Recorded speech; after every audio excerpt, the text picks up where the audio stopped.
성부와 성자와 성령의 이름으로 아멘.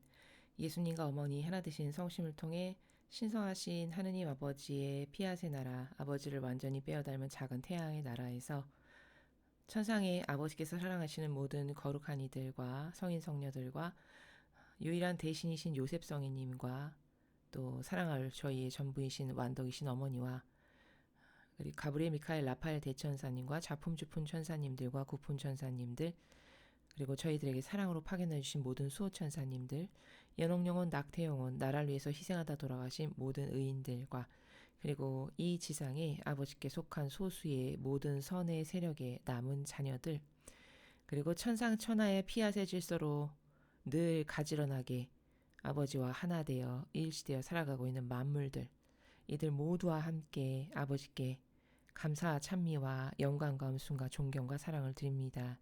사랑할 아버지, 6천년 넘는 시간 동안 실추되신 아버지의 모든 권리와 권한을 다 되돌려 드립니다. 이 모든 것이 원래 아버지의 것이시었고 당연히 마땅히 아버지의 것이시며 하오니 모든 통치는 아버지께서 하셔야 마땅합니다. 저희는 아버지의 통치, 다스림을 받기가 소원이오니 어서 오시어 대한민국과 온 인류를 아버지 뜻으로 다스려 주시옵소서.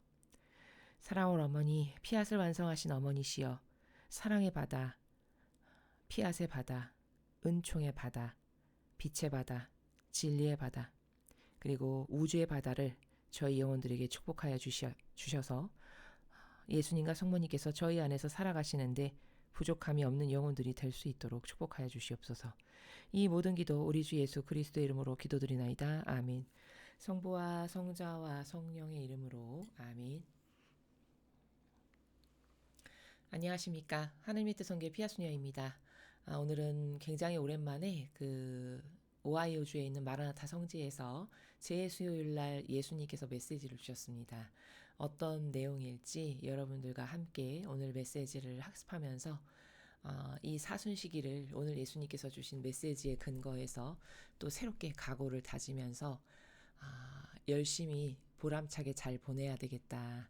이런 의지 가운데 오늘 주신 메시지를 읽어보도록 하겠습니다.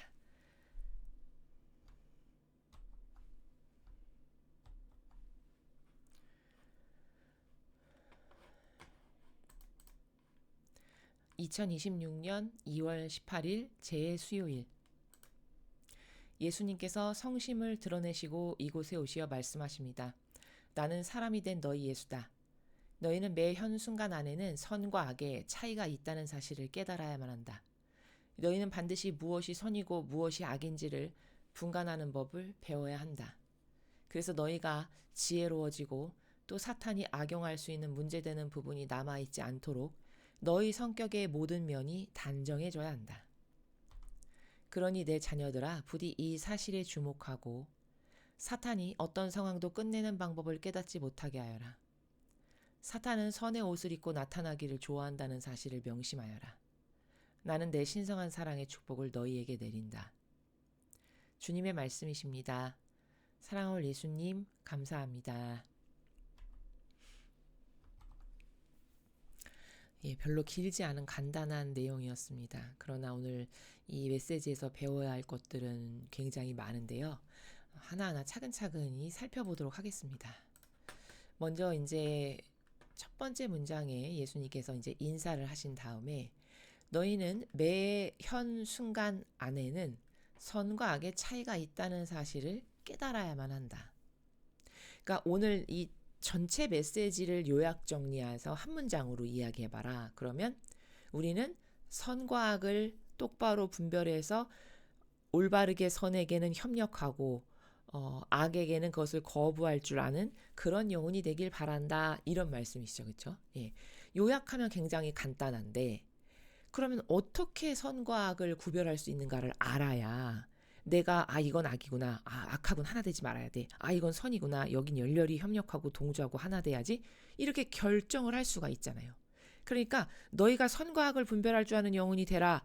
이게 주제문인데 사실 그것보다 더 중요한 건 그럼 어떻게 선과 악을 과연 분별할 수 있는 능력이 나에게 있게 하겠느냐라는 방법론적 차원이 더 중요한 것이죠.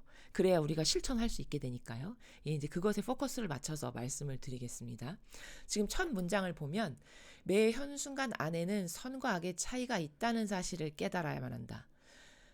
모든 사람이, 거의 모든 사람이 인간 안에는 선과 악이 공존하고 있어. 이렇게 이야기하면 다 끄덕입니다. 그래, 그렇지. 그렇죠? 또 세상사에는 이 세상에 돌아가고 있는 여러 가지 사건, 사고나 어떤 현상 안에는 다 선과 악이 이렇게 저렇게 얽히설키 있는 거야. 이렇게 이야기하면 그것도 다 납득을 하고 이해를 합니다. 그렇죠? 예. 그러면 이 문장에서 중요하게 봐야 될 거는 뭐냐면 첫 번째는 매 현순간이라는 거거든요. 이 매 현순간이라는 단어는 마라나타 메시지에서 하느님 아버지께서 과거에 메시지를 주셨던 그 순간부터 굉장히 빈도 높게 쓰셨던 단어 중에 하나예요.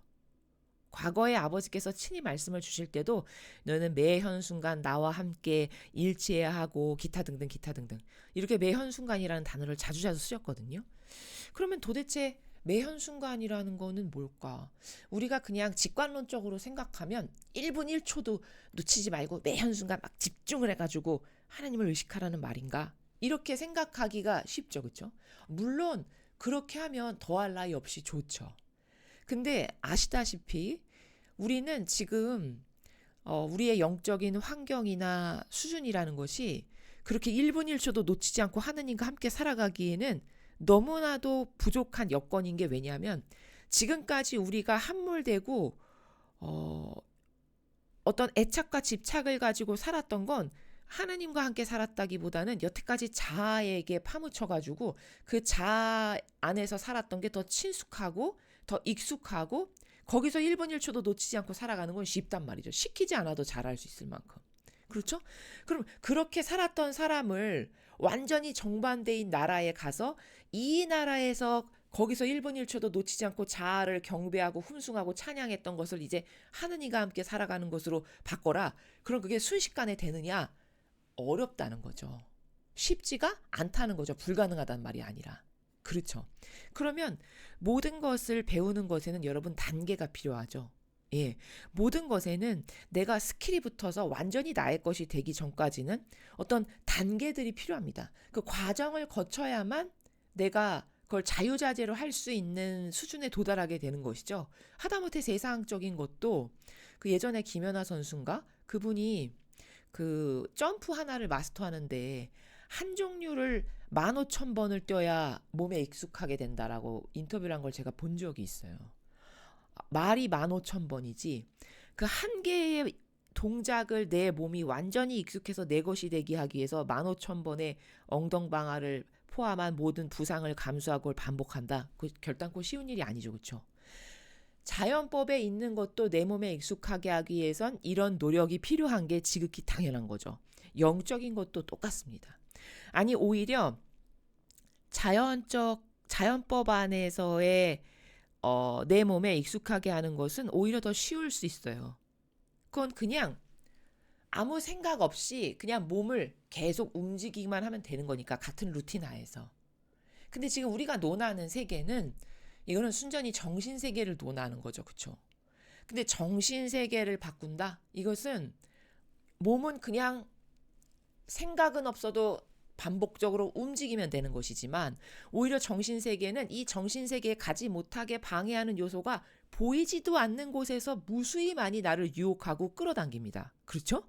여러분도 영성생활을 하시면 느끼시겠지만 그렇기 때문에 이것이야말로 더 많은 반복이 필요하고 더 많은 인내와 노력이 필요하다는 것을 우리가 인지할 필요가 있다는 것이죠. 자, 그렇다면 매 현순간을 우리가 하느님과 함께 살아가는 것을 구현하기 위해서 단계적인 것이 필요한데 그럼 초보자는 매 현순간을 어떻게 구현해야 되는 거냐?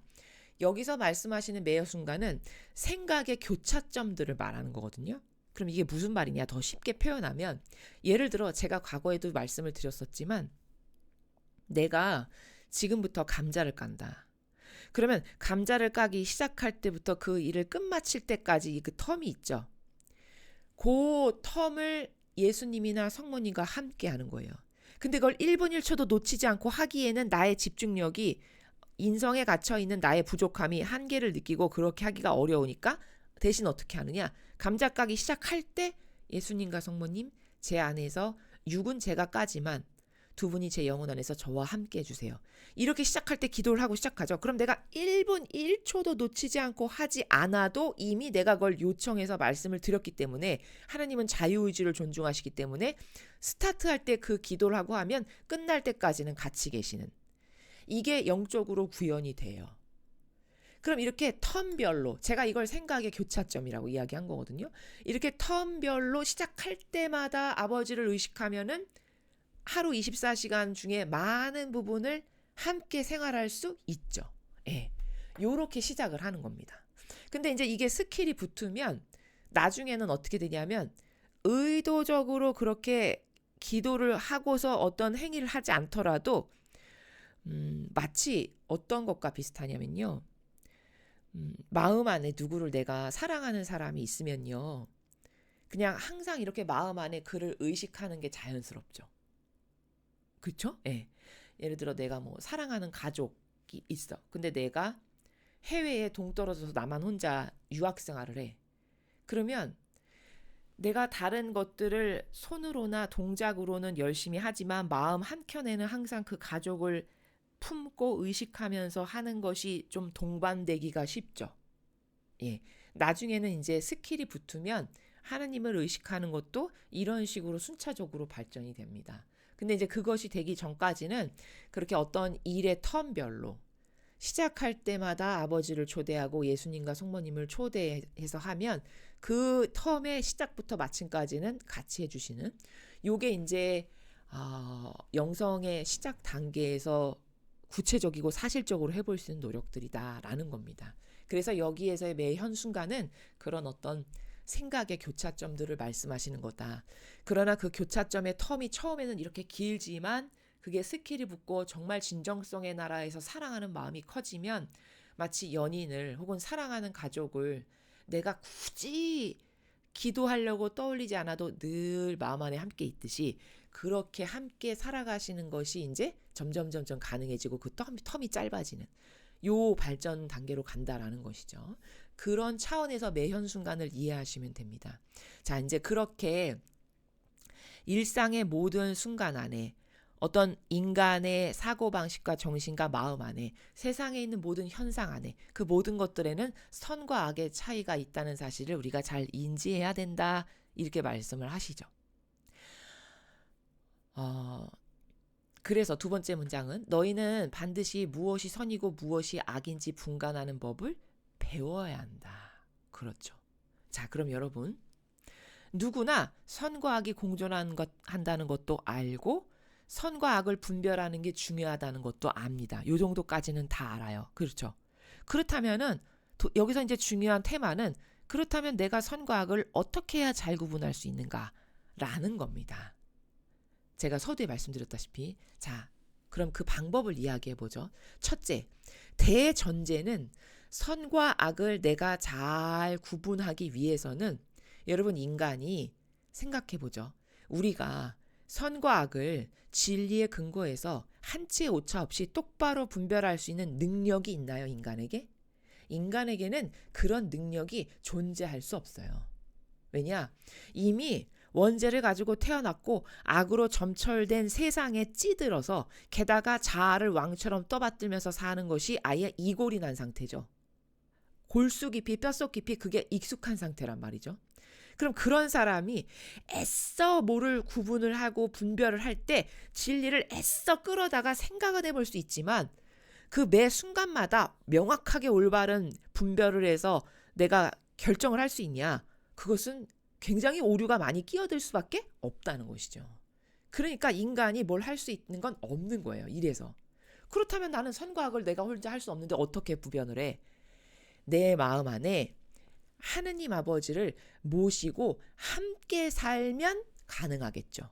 왜? 내가 하는 것이 아니라 내 마음 안에 살아가시는 하느님 아버지께서 혹은 예수님과 성모님께서 내 안에서 살아가시면 내가 뭐를 결정할 때마다 나에게 말씀을 하시고 영향력을 끼치실 수가 있으니까 온전한 퍼펙트한 완벽한 진리 자체이신 그분들이 내 마음 안에서 노크를 하시면서 내가 깨달을 수 있게끔 대화를 하시고 소통을 하시고 혹은 다른 사람을 통해서도 알려주시고 이렇게 함으로써 내가 결정을 올바르게 할 수 있게끔 영향력을 끼칠 수 있잖아요. 함께 살아가면. 그러면 선과 악을 올바르게 분별할 수 있게 된다는 것이죠. 그러니까 가장 중요한 대전제는 뭐야? 선과 악을 분별하기 위해서는 우리는 반드시 내 마음 안에 하느님을 모시고 함께 살아야만 내가 선과 악을 똑바로 분별할 수 있는 것이지, 내가 똑똑하거나 내가 뭘 배워서 내 스스로 마치 자연법에서 어떤 학문을 내가 열심히 해가지고 그 분야에 뭐 정통한 사람, 전문가가 돼서 내가 이걸 할 수 있다. 그것과 이거는 차원 자체가 달라요. 세상적이고 인간적인 학문은 자기가 열심히 노력해서 그 분야의 대가야 라고 자랑하고 잘난 척하면서 거기서 힘세고 목소리를 높이면서 살아갈 수 있겠지만, 진리라는 거는 그 세상적 학문하고는 가지고 있는 근본과 근원 자체가 다릅니다. 이건 신적인 거고 근원적인 거고 원리적인 것이죠. 그렇죠? 그래서 이것을 분별하실 수 있는 분은 오로지 하느님 아버지와 예수님과 성령님과 어머니뿐이신데, 그렇다면 그분들이 내 마음 안에 함께 살아가시면 언제나 내 안에서 기준이 확고부동하시니까 이렇게 나를 이끄실 수 있고 깨닫게 하실 수 있죠. 그러니까 함께 살아가는 사람은 악에게 당하지 않고 선과 악을 똑바로 분별할 수 있다가 답이에요. 이해되시나요? 그런 겁니다.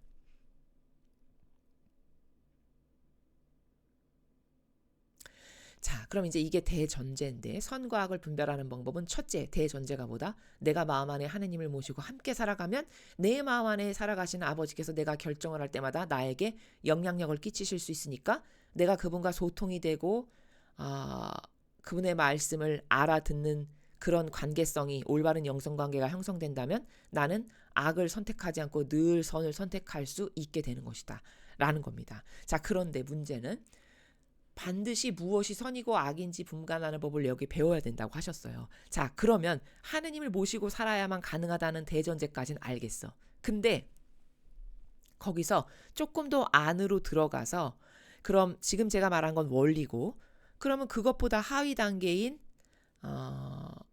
관점에서 제가 이야기를 할게요. 하느님을 모시고 살아가는데 더 구체적이고 디테일하게 이야기하겠습니다. 이렇게 분별할 수 있어요. 어떤 것을 결정하거나 선택할 때 이게 내 마음 안에 살아가시는 하느님을 위한 결정인지 아니면 내 자아를 위한 결정인지를 선택의 기로 때마다 생각해보면 금방 알 수 있어요. 그러면 100% 내가 어떤 것을 선택하려고 하는데 이걸 선택하면 내 자아가 원하는 거야. 그럼 그건 보나마나 악이에요.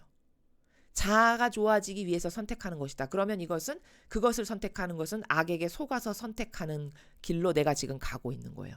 근데 내가 이쪽을 선택하면 어떤 나의 개인적인 것에 손해가 오고 고통이 따르고 힘이 들어. 그렇지만 이렇게 하면 하느님이 기뻐하신다는 건 확실히 알겠어. 그래서 불구하고 그걸 선택해.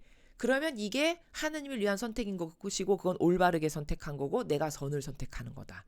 더 명확해지시나요? 예, 이렇게 선택이 가능하다는 겁니다. 그러니까 어떤 걸 선택할 때 아주 쉬워요, 여러분. 기준이.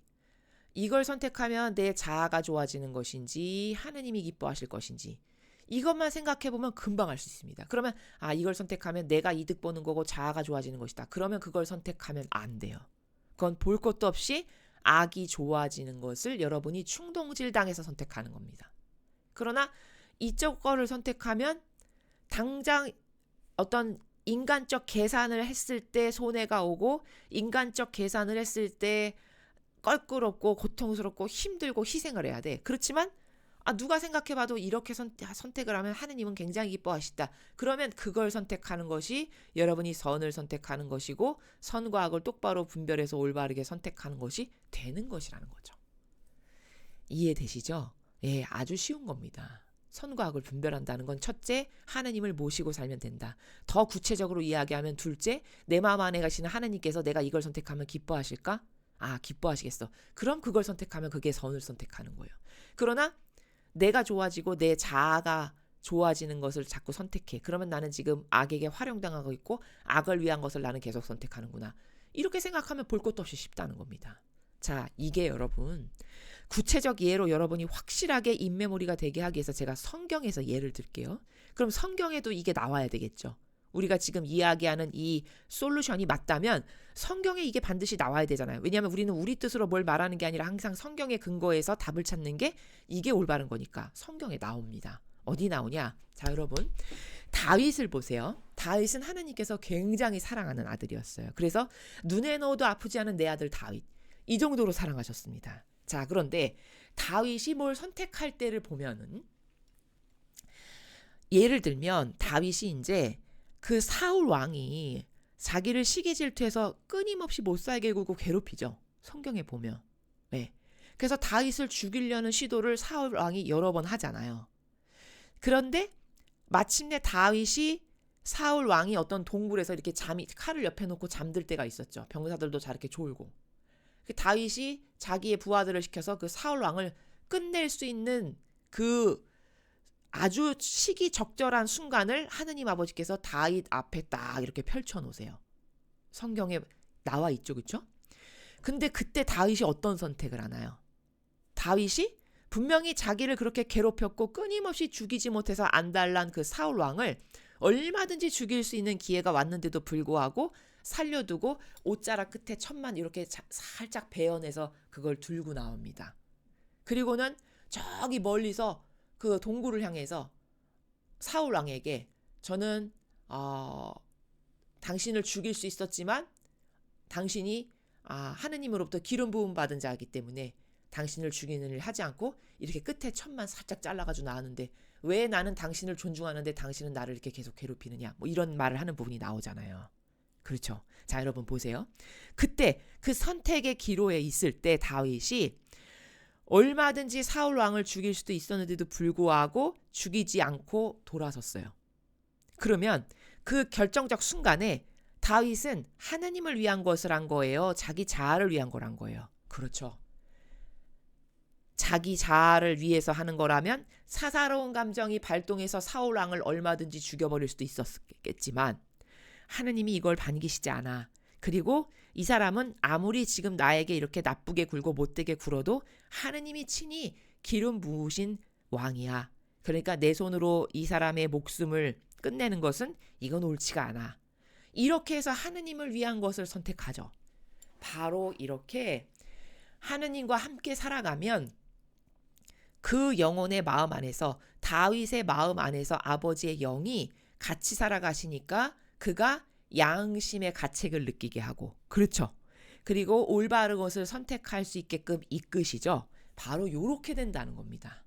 우리가 하느님과 함께 살아간다는 것은 바로 이런 메커니즘을 각각의 영혼 안에서 아버지하고의 긴밀한 관계성으로 그런 것을 구현하는 것이고, 그런 어떤 친밀하고 내적 관계가 잘 이루어져 있어. 그럼 다윗처럼 어떤 것을 선택해야 되는 순간순간마다 자기 양심 너머에 살아계시는 아버지가 원하시는 것을 선택하실 수 있도록 아버지께서 이끄시고 도와주신다는 겁니다.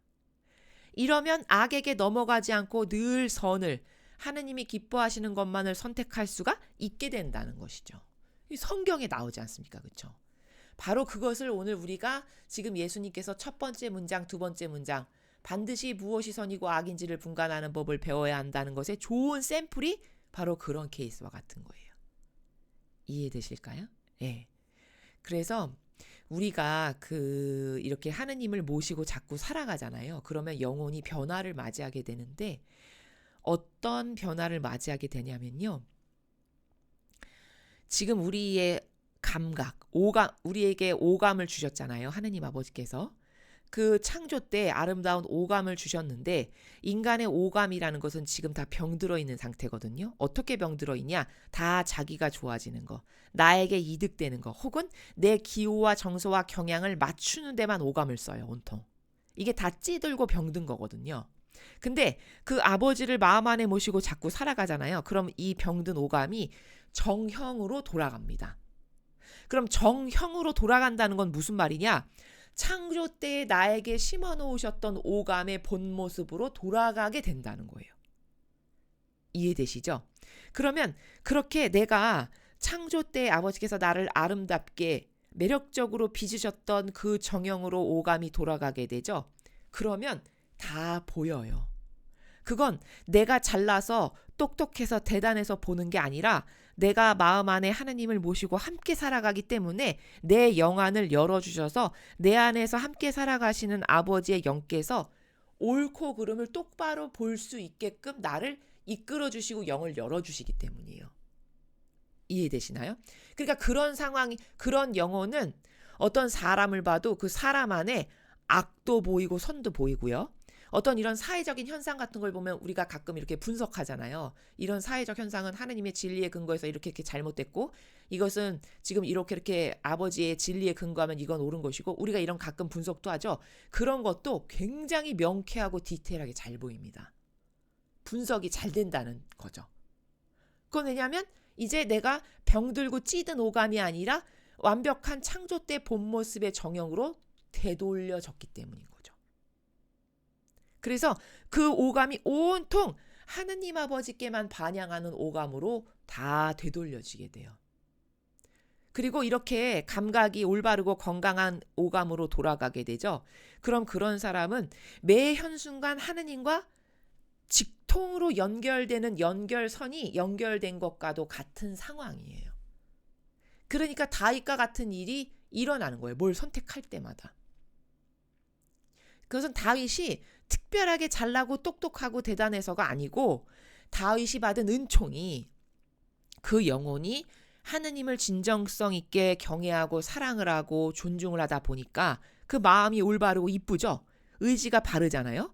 그러니까 그 올바른 의지와 마음을 보시고 아버지께서 그 영혼 안에 은총을 부으셔서 다윗 안에 살아가시는 함께 하시는 아버지께서 항상 무엇을 하든지 간에 같이 하시니까 그 영혼이 올바른 걸 볼 걸 보고 악을 악으로 볼 수 있게끔 하고 선택을 똑바로 할 수 있게끔 이끄시니까 그런 현상이 나오고 그것이 가능해지는 거라는 거죠.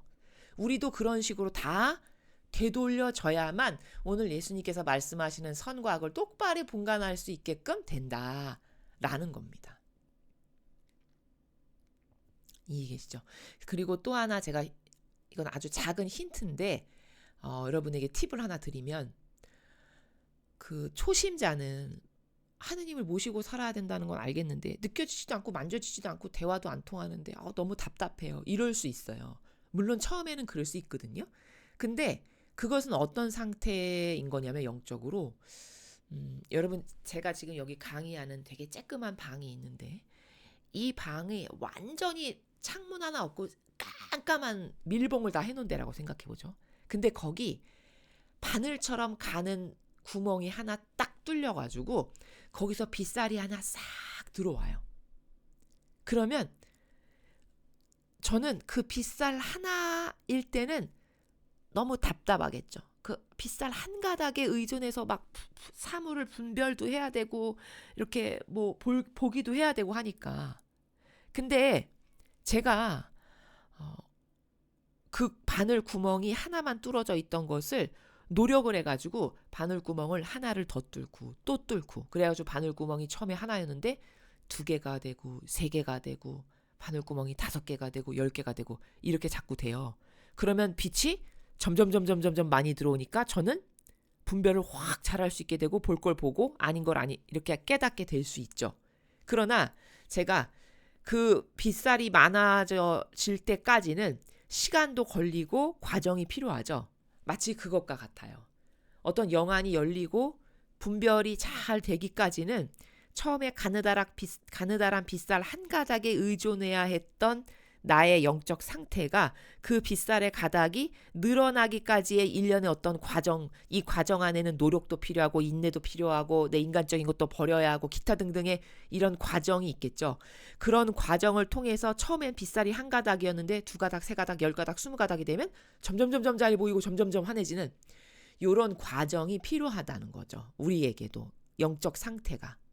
그거 같은 거니까 처음에는 당연히 답답할 수 있죠. 보이지도 않고 들리지도 않고 하느님과 같이 살려고 용은 쓰고 애는 쓰는데 잘 안 되는 그것은 빗살이 한 가닥밖에 없으니까 지극히 당연한 거라는 거예요. 제가 드리고 싶은 말씀은. 그러나 그 빗살이 같은 노력을 계속 하게 되면은 2가닥, 3가닥, 4가닥, 10가닥, 100가닥이 되는 그 때가 오니까 여러분은 그것을 지루해하거나 답답해하다라고 하면서 포기하거나 접어버리거나 이렇게 하시지 마시고 그것을 지속적으로 계속 반복할 수 있는 끈기만 있다면 누구나 다 하느님과 함께 살아가는 것이 가능한 것이고 누구에게나 다 그런 선과 악을 분별할 수 있는 은총을 주실 수가 있는 거지.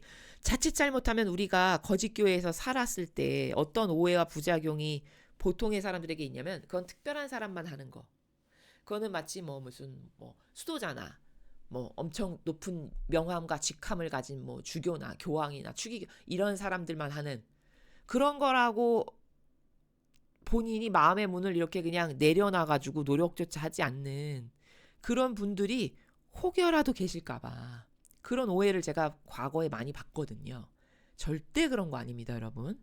여러분, 사람은 차별을 하지만 하느님은 절대 차별을 하는 분이 아니시죠? 모두를 동등하고 똑같이 사랑하시는 분이세요. 다 나의 자녀니까. 근데 문제는 저 사람은 많은 은총을 받는데 나는 왜 안 되냐? 그거는 사람마다 영적인 차원과 수준이 다르니까 때가 다를 수도 있고요. 그렇죠? 또 그것은 자신의 하느님과의 관계성에서의 각각의 사람마다의 반향이 또 다 다르잖아요. 하느님과의 관계에서의 반향이. 그럼 본인의 반향에 따라 다른 것이지 나는 하느님이 미워하셔서 안 주시나 봐. 나는 이렇게 비로하니까 안 되나 봐. 이런 것이 아니라는 거죠. 그런 오해를 가지시면 안 된다라는 것을 덧붙여서 말씀을 드립니다. 자, 그래서 선과 악을 분별하는 것은 첫째, 아버지를 마음 안에 모시고 사는 거다. 그것을 좀 더 디테일하게 들어가면 그걸 모시고 사는데 도대체 모시고 산다고 해서 어떻게 선과 악이 분별이 가능하냐? 내가 내 어떤 선택을 할 때마다 이게 자아가 좋아지는 건지 내 마음 안에 지금 계시는 하느님을 위한 것인지를 그때그때마다 여러분이 생각을 하십시오. 은총을 청하면서. 그러면 반드시 하느님께서 이것이 아버지를 위한 것이라는 것을 알아들을 수 있게끔 나를 이끄세요. 모든 사람에게 아버지는 다 아실 수 있습니다. 다 방법이 다양할 뿐이지. 그러면 과감하게 그 하느님이 좋아지시는 걸 여러분이 자꾸 선택을 하죠. 희생이 따르더라도. 그러면 그쪽의 나라가 확 열려요. 그래서 소통관계가 더 통로가 넓어지게 되는 이렇게 되는 거다라는 것이죠. 그런 과정이 필요하다라는 거고 그리고 이제 그 하느님이 그럼 어디 계시냐라고 보이지도 않는데 만져지지도 않는데 이런 분들에게 제가 처음에 기초적인 마치 초등학교 1학년에게 설명하는 것처럼 설명할 때 어떻게 하냐면 당신의 양심 안에 계십니다. 이렇게 말씀드려요. 그 진실이거든요. 양심 안에 하느님이 계세요. 양심 너머에. 이렇게 이야기를 해요. 그럼 그게 무슨 말이냐? 자, 여러분. 세상 모든 사람은 양심이라는 게 있어요. 근데 어떤 사람은 그 양심을 따르는 거고 어떤 사람은 양심을 안 따를 뿐인 거거든요. 양심은 다 존재해요. 모든 인간에게. 문제는 내가 완전히 악에게 쪄들어서 양심 같은 거 난 필요 없는 인간이다라고 아예 그 마귀에게 협력하고 동조하는 것에 길이 나서 거기 쪄들었다. 그럼 양심 따위 관심 없이 살겠죠. 어쩔 수 없겠죠. 본인의 자유의지가 뭐든지 다 선택하는 거니까. 그러나 정상적인 사람이고 지적 능력이 근본적으로 기본적으로 갖춰져 있고 그래도 나는 신앙인이니까 나는 양심이 바라야 돼. 이런 어떤 정직성을 조금이라도 갖고 있다. 그러면 그 양심을 하느님이 터치하세요. 그러니까 다윗 같은 경우도 얼마든지 죽일 수 있었는데 사사로운 감정이 얼마나 많겠습니까? 다윗 같은 경우. 자기를 끊임없이 괴롭히는데. 그쵸? 그리고 절호의 찬스가 눈앞에 왔는데 보통 사람 같으면 기회는 이때다. 너 나한테 지금까지 그렇게 했지? 너도 당해봐라. 이런 마음으로 얼마든지 보복할 수도 있겠죠. 근데 그렇게 하지 않았어요. 그럼 그게 직접적으로 자연법으로 말하면 뭐 때문이에요? 양심 때문이죠. 그렇죠. 차마 자기의 양심이 하나님을 모시고 섬기는 본인의 양심이 그래 이건 내 손에 이렇게 피를 묻혀서 하면 아버지가 안 좋아하셔. 어찌됐건 아버지가 기름 부어 선택하신 왕이야. 이게 양심의 나라에서 성찰이 가능한 거죠. 그래서 하느님 아버지는 양심 너머에 계신다라고 제가 말씀을 드리는 거예요. 이해되셨죠? 자, 이 정도까지 메커니즘을 말씀을 드렸습니다. 그 다음에 그래서 너희가 지혜로워지고 또 사탄이 악용할 수 있는 문제되는 부분이 남아있지 않도록 너희 성격의 모든 면이 단정해져야 한다. 이렇게 말씀하셨어요. 자, 이 마지막 문장은 예수님이 네가 마귀에게 활용당하지 않으려면 있지. 너희 성격의 모든 면이 단정해져야 네가 사탄에게 악용할 수 있는 그 문제되는 부분을 남기지 않는 거야. 이런 말인데 성격의 모든 면이 단정해진다? 이게 도대체 구체적으로 무슨 말이야? 이 글자는 알겠지만 이런 생각이 들잖아요. 자, 이 마지막 문장, 요 뉘앙스가 어떤 나라냐면은 우리가 지금 어떤 걸 선택할 때 이게 하느님이 원하시는 걸까? 아니면 내 기호정서 경향이나 내 욕구를 충족시키는 걸까? 라고 하는 어떤 기준이 딱 하나 세워졌죠, 내 안에? 이게 바로 신적 기준이에요. 예, 이게 인간적 기준이 아니고 신적 기준이지 않습니까? 그렇게 신적 기준이 딱 하나 올바르게 완벽하게 섰어, 내 마음 안에. 그러면 나에게 어떤 일이 닥칠 때마다 나는 그 신적 기준으로 내 마음이나 정신을 컨트롤할 수 있을까요, 없을까요? 있게 되죠. 그걸 따르기로 마음 먹었다면, 의지가 확고부동하다면, 그래, 나는 그 신적 기준으로 이게 하느님을 위한 건지 내 자아가 원하는 건지를 오늘부터 나도 그 기준이 내 기준이다. 아버지, 저는 그 기준으로 오늘부터 살아갑니다. 이렇게 확고부동한 의지를 딱 본인이 세웠어. 그럼 하느님은 의지를 보신다고 했잖아요. 의지가 바르면 일단 축복을 주세요. 그 의지를 따를 수 있는 은총을 부으십니다, 아버지께서. 그럼 어떤 영혼이 이렇게 올바른 의지를 딱 세웠어요. 그러면 영혼 안에 신적 기준이 세워지는 순간이거든요. 그리고 그렇게 올바른 기준 하나가 딱 있죠. 그러면 상황이 닥칠 때마다 유혹이 잠깐 왔다가도 이거는 하느님이 바라시지 않는 거야 해서 마음이나 정신을 얼마든지 컨트롤할 수 있죠. 바로 그걸 두고 지금 예수님께서 너희 성격의 모든 면이 단정해진다. 즉 네가 가지고 있는 그 올바른 신적 기준을 가지고 네가 단정하고 이렇게 명확한 어떤 올바른 기준을 하나 갖고 있지 않니? 그걸 여긴 단정해져라고 표현한 건데 그렇게 올바른 명확한 단정한 기준을 하나 갖고 있지 않니? 그럼 너는 흔들림 없이 너의 그런 신적 기준을 가지고 너의 사고방식이나 정신이나 마음을 얼마든지 컨트롤할 수 있어. 네가 그렇게 컨트롤을 잘하지? 그럼 사탄이 너를 악용할 수가 있을까 없을까? 점점 악용할 수가 없게 되겠지? 이 말이에요. 이해되셨죠? 그래서 그런 신적인 기준을 내가 갖고 자꾸 써먹게 되잖아요. 그러면 내 영혼 안에 어떤 새로운 패턴이 생기게 됩니다, 여러분. 신적 패턴을 새롭게 장착하게 돼요. 이거는 너무 당연한 게 여러분 자전거를 처음에 배우면은 맨 처음에는 막 균형을 못 잡아가지고 막 이리 비틀 저리 비틀 막 너무 자주 넘어지고 이런 과정이 좀 필요하지만 그걸 계속 반복하다 보면은 이제 비틀비틀 거리면서도 그래도 넘어지지는 않으면서 균형을 잡을 수 있는 어떤 이런 스킬이 자꾸 몸에 붙죠. 그럼 이게 패턴이 하나 생기는 거죠. 올바른. 그것과 같아요. 어떤 올바른 신적 기준을 내 사고방식과 정신 안에 세운다는 것은 마치 자전거를 배우는 사람이 처음에 초반에는 많이 넘어지고 시행착오를 겪지만 그 과정을 통해서 올바르게 잘 갈 수 있는 새로운 패턴이 내 육에 안착되고 정착되는 것과 같이 그 사고방식도 내가 자꾸 그거를 쓰면 그런 새로운 시적 패턴이 내 사고방식과 정신과 경향 안에 나의 것으로 장착되게 된다는 겁니다. 그것을 예수님이 여기서 표현하실 때 네 성격의 모든 면이 그렇게 새로운 신적 패턴으로 단정해져야 되는 것이다. 네가 그렇게 신적인 새로운 패턴으로 단정해지지 않니? 그럼 사탄이 악용할 수 있는 문제되는 부분이 너한테는 점점 남아있지 않게 되는 거야. 이렇게 말씀하시는 나라입니다. 이해되시죠? 예, 그런 말씀입니다. 그러니 내 자녀들아 부디 이 사실에 주목하고 사탄이 어떤 상황도 끝내는 방법을 깨닫지 못하게 하여라. 자, 이 사실에 주목하고 앞에서 그렇게 너가 새로운 신적 패턴을 가지게 됨으로써 너의 성격의 모든 면이 가지런하고 단정해져서 너가 사탄이 아무리 와서 너를 꼬드겨도 그것에 잘 넘어가지 않게끔 너는 새로운 신적인 패턴의 경향을 너의 것이 되게끔 해라. 그 사실이 중요하다. 그 사실에 주목하거라. 이런 말씀이시고 후미는 사탄이 어떤 상황도 끝내는 방법을 깨닫지 못하게 하여라. 사실 이 부분이 너무 이상해서 이게 앞뒤가 안 맞고 무슨 말인지도 모르겠잖아요. 앞뒤 정황상. 그래서 이게 원문을 제가 영어 원문을 좀 봤는데 원문을 해석해도 비슷해요. 결국에 이게 이렇게 번역을 하면 이런 식으로 번역이 되거든요.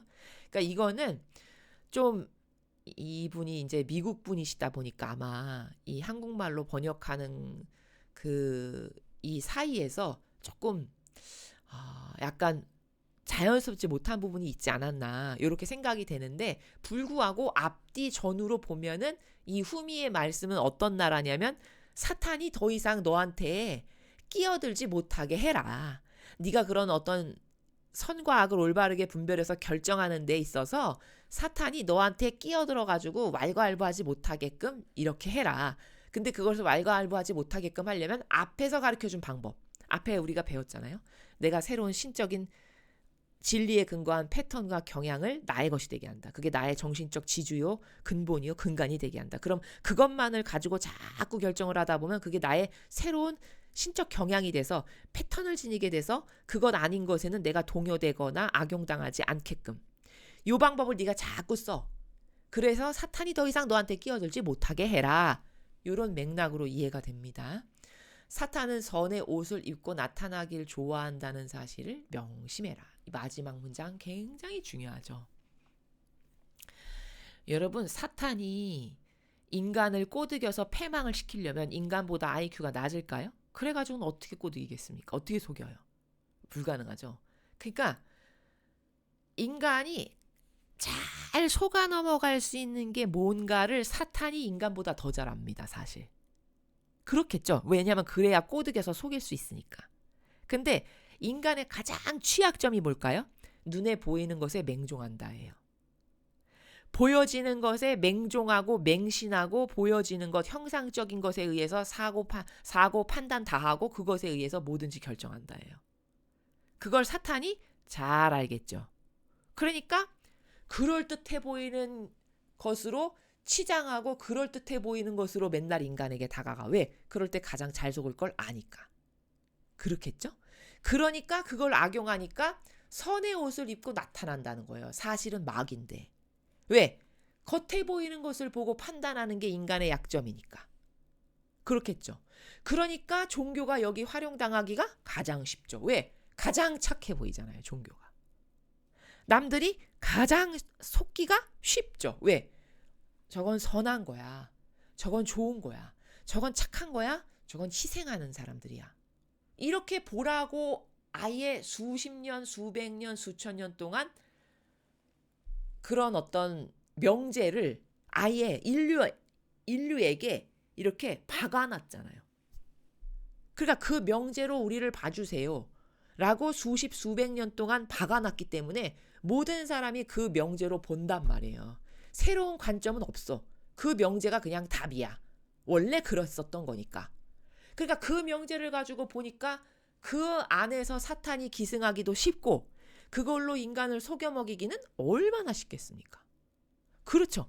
그러니까 선의 옷을 입고 나타나기 좋아한다는 사실을 명심하라고 왜 예수님은 또 말씀하실까? 이걸로 가장 잘 속으니까요, 인간이. 이해되시나요? 예. 형상적인 부분에서는 그러니까 종교 가운데에서 인간을 속이는 걸 가장 사탄이 밥 먹듯이 잘 쓰는 방법 중에 하나라는 거고, 그 다음에 두 번째 패턴, 지금 이 문장의 두 번째 패턴은 선의 옷을 입고 나타난다라는 거는 다중적 의미로 이런 말도 돼요. 여기서 자아가 항상 내가 좋아지는 것을 행하게 우리를 속입니까, 안 속입니까? 한평생 속였어요. 내가 좋아지는 것을 선이라고 착각하게끔 지금까지 사탄이 우리를 속여서 가지고 놀았어요. 그래서 자아를 왕처럼 떠받들면서 살아온 거예요, 한평생. 맞나요?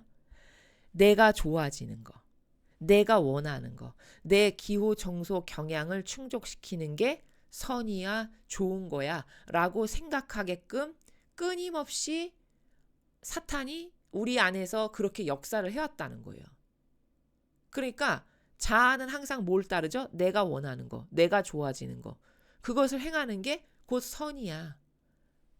그게 전혀 어떤 죄의식을 느끼거나 거리낌을 갖지 않게끔. 그게 왜? 모든 사람은 다 그러는데 왜? 그게 잘못이야? 하느님은 너를 사랑하셔. 너가 원하는 걸 좋아하시고 너는 자유인으로 태어났고 당연히 네가 원하는 걸 하느님도 원해. 이런 식으로 아주 교묘하게 말 되는 것 같죠? 네, 말 되는 것 같습니다. 하느님은 너를 사랑하셔. 네가 원하는 것을 하느님도 다 원하셔. 하느님은 너가 행복하길 원하셔. 그러니까 네가 좋아하는 걸 해. 이런 식으로 지금까지 우리가 속은 거예요. 그러면 여러분, 이 말에는 어폐가 있는 게, 사탄이 속삭이는 이 말에는 어폐가 있는 게, 여러분 생각해 보세요. 내가 좋아하는 게 다 선이면 그러면 하느님은 그거를 좋아하세요. 근데 인간은 사리분별 못하죠. 이 진리 안 배우면 우리가 사리분별 할 수 있을까요? 우리는 사리분별 못합니다. 아담과 하와가 어떤 게 선이고 악인지를 분별하지 못했기 때문에 선악과를 딴 거 아니에요? 그게 악이라는 걸 알았으면 땄을까요? 절대 안 그랬겠죠. 그쵸? 하와가 내가 저 아버지가 먹지 말라는 걸 저거 먹는 게 저게 사탄이 나를 유혹하는 거고 나는 저렇게 하면 마귀에게 속아 넘어가는 거야. 이걸 알았다면 그걸 안 했겠죠.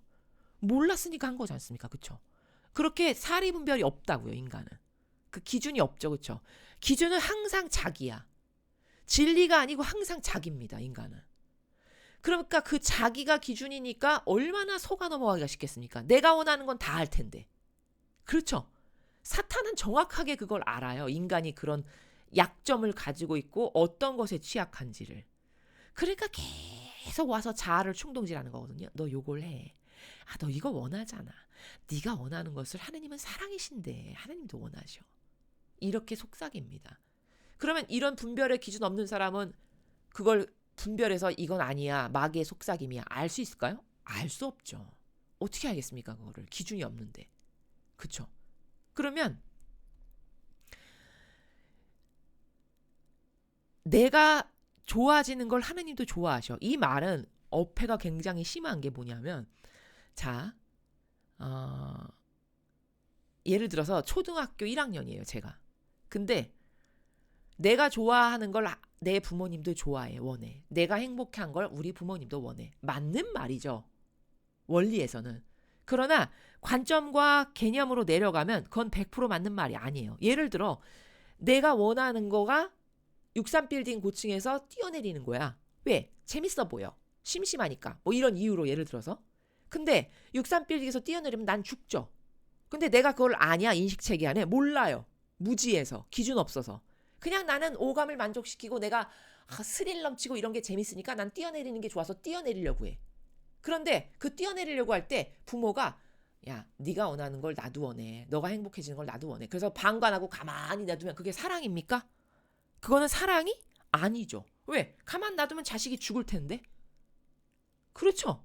그러면 그거는 자식이 싫어하거나 말거나 불구하고 막아야 되는 거예요. 그런 경우는. 근데 인간은 많은 경우에서 이런 선택을 해요. 그리고는 갖다 하느님을 그냥 무식하게 끼워 붙이기를, 야, 하느님은 사랑이시고 네가 원하는 걸 하느님도 원해, 이렇게 갖다 끼워 붙이는 거예요. 그러나 진짜 자식을 사랑하는 부모는 자식이 부모를 원망하건 말건 간에 걔가 지금 죽을 위기에 처해 있으면 그걸 무조건 막고 보겠습니까? 가만히 수수방관하겠습니까? 막아야 되겠죠. 그럼 요 교묘한 차이가 있나요, 없나요? 있죠. 이거를 마귀는 그렇게 이야기하고 속이는 거예요, 사람을. 야, 네가 원하는 걸 다 원해, 이런 식으로. 솔직히 네가 원하는 걸 다 원하면 너는 너에게 목에다 칼을 들이밀고 꽂을 수도 있고 너는 뛰어내려서도 죽을 수도 있는 걸 너가 원하는 건데, 그럼 너는 패망이고 멸망인데 그걸 부모가 보고 가만히 있으라는 말이야. 이건 논리적으로 어폐가 있고 맞지 않죠? 요런 식으로 사탄이 인간을 속입니다. 이해되시나요? 그렇게 해서 우리가 계속 속아왔던 게, 자아가 내가 좋아지는 것을 행하는 게 그게 선이고 좋은 거고 내가 행복한 거고 기타 등등. 이런 게 바로 선의 옷을 입고 나타난다라는 것의 또 다른 관점이에요. 각각의 개개인별로 자아라는 관점으로 봤을 때는. 이해되시죠? 그러니까 그런 것에, 그런 달콤한 유혹, 그렇게 네가 좋아지는 것이 마치 선인 것처럼, 내가 원하는 것을 하는 게 선이고 내가 그런 걸 하는 걸 행복이고 하느님은 내가 행복한 걸 원하시니까 내가 그거 하는 걸 아버지도 원하셔. 이런 이상한 논리체계, 교묘한 논리체계, 이게 선의 옷을 입고 나타나는 사탄의 방법들 중에 하나다라고 제가 지금 설명을 드리는 겁니다. 이해되시나요? 예. 그러니까 그런 것에, 그런 교묘한 것에 속지 않아야 되니까 내가 답은 뭐다? 하느님을 모시고 함께 살면 이 모든 것이 다 해결된다. 그때그때마다 요건 요렇게 해야 되나 저건 저렇게 해야 되나 그 수많은 케이스를 어떻게 다 우리가 외우겠으며 그 수많은 케이스를 어떻게 알겠어요, 인간이. 그 불가능하죠. 그렇게 할 것이 아니고 그냥 내가 하느님과 함께 살아 모시고, 그러면 그 무수히 많은 케이스 건건별로 그때마다 아버지께서 이렇게 할 것을 내 의지가 올바르다면 이런 식으로 결정할 수 있게끔 나를 도와주시는 요 메커니즘 가운데 살아가는 것이 가장 완벽한 원리 가운데 살아가는 것이다 라는 겁니다. 이해되시죠? 예. 그래서 오늘 여기까지가 이제 메시지인데, 이 제 수요일날 주신 메시지의 그 핵심 키포인트는 선과 악을 분별해야 된다. 이 시대는 특별히. 그걸 예수님께서 깨닫게 하시는 거죠. 근데 그럼 선과 악을 어떻게 분별하나요?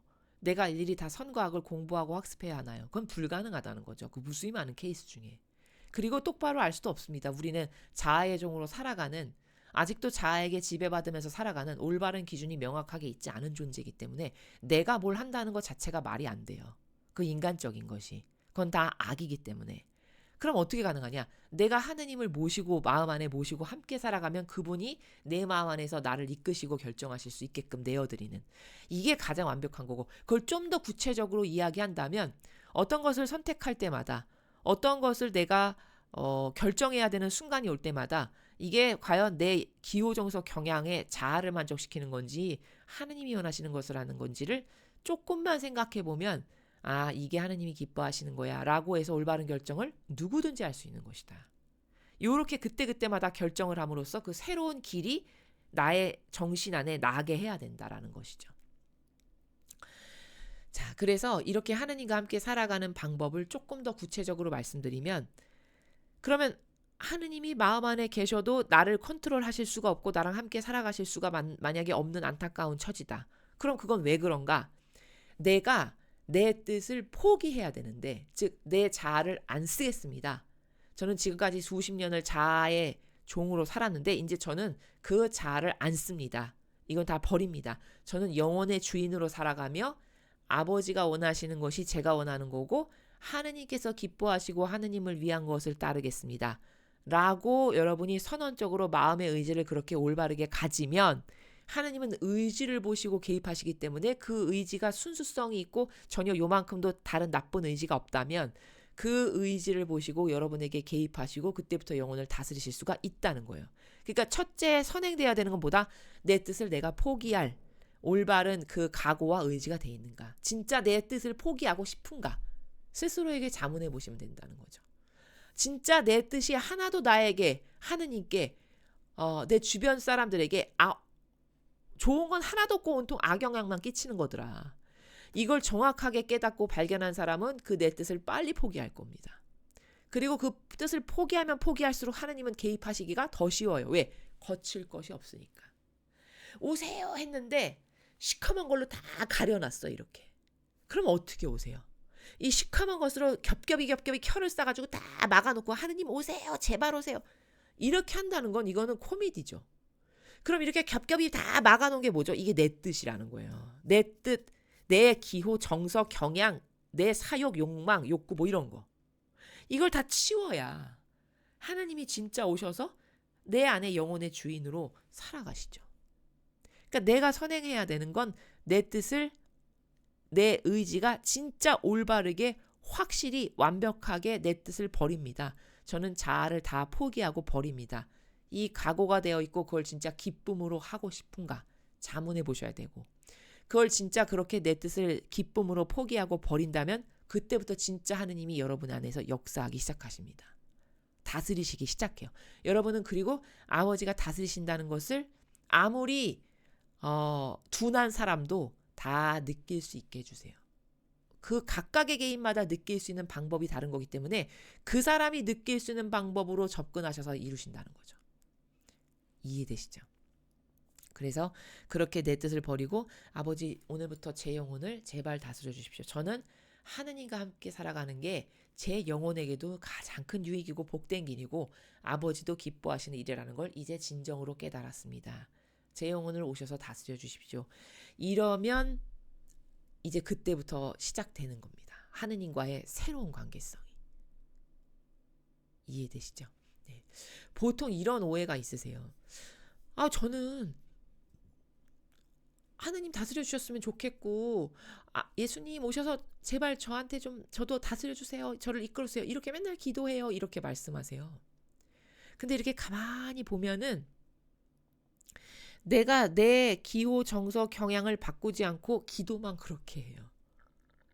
여러분, 내 걸 버린다는 건 말로 버리는 게 아니고 사실적으로 내 걸 안 쓰는 거거든요.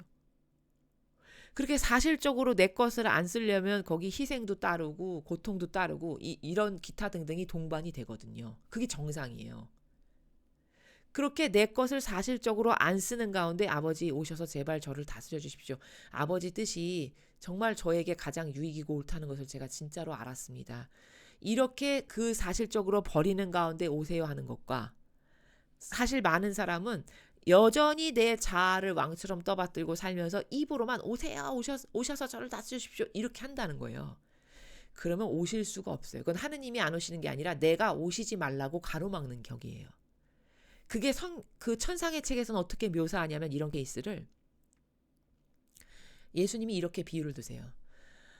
어떤 왕이 신하의 집에를 갔는데 그 왕이 신하의 집에 가서 좀 거기서 머물려고 했더니 신하가 기껏 왕을 초대해 놓고는 한다는 말이 여기는 이쪽 방은 귀한 방이니까 쓰시면 안 되고요. 화장실은 이리로 가면 아니고 돌아서 저기로만 가셔야 되고요. 식탁은 여기 아니고 이쪽에서만 먹어야 되고요. 밥은 요 숟가락만 먹어야 되고요. 이렇게 어떤 신하가 왕에게 기껏 초대해 놓고 이건 말어 이건 하면 돼 안 돼 이런 거를 말하는 거라는 거예요. 그게 자아를 따르고 살아가는 영혼이라고 비교해서 비유로 말씀하세요. 그러면 어떤 왕이 그 집에서 머물겠니? 이렇게 반문하십니다. 너 같으면 그렇게 온갖 제약을 다 걸어놓고 이건 해도 됩니다 안 됩니다 저건 하지 마세요. 너는 그런 집에서 살고 싶느냐? 넌 거기서 머물고 싶냐? 이렇게 반문하신다고요. 그러니까 우리가 그런 꼴이라는 거죠.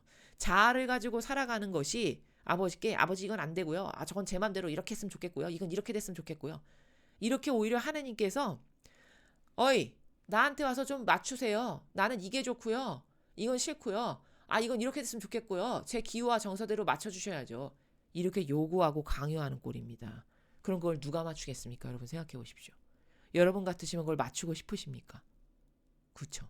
그러니까 가장 선행돼야 되는 건 뭐다? 내가 내 자아를 포기하고 그 독성과 그 저급함과 저열함을 깨달아서 진짜 의지적으로 내 뜻을 안 쓴다라고 하는 사실적 희생과 고통을 받아들이는 가운데 아버지 저를 다스려 주십시오 해서 어떤 것이든 아버지가 좋아하시는 것만을 또 내가 진짜 선택하는 이런 것이 동반될 때 그럴 때 하느님의 뜻이 영혼 안에서 그 영혼을 다스리시면서 모든 것을 이루어 나가실 수 있다라는 겁니다. 사실 오늘 굉장히 중요한 것을 우리가 배웠습니다. 제 수요일날 주신 말씀이니만큼 앞으로 남은 사순 시기 동안 내내 여러분이 아침마다 이 말씀을 이렇게 읽고 오늘도 제가 이것에 명심해서 제 뜻으로 안 살 수 있는 은총을 주십시오. 이렇게 매일매일 아침마다 읽고 잠깐 묵상하시고 생활하시는 것을 반복하시면 이 사순 시기 동안 많은 은총이 여러분에게 있으실 것입니다. 오늘 당장 이 시간 이후부터 꼭 실천해 보셨으면 좋겠습니다. 이상으로 2026년 2월 18일 제 수요일 메시지 해설을 마치겠습니다. 감사합니다.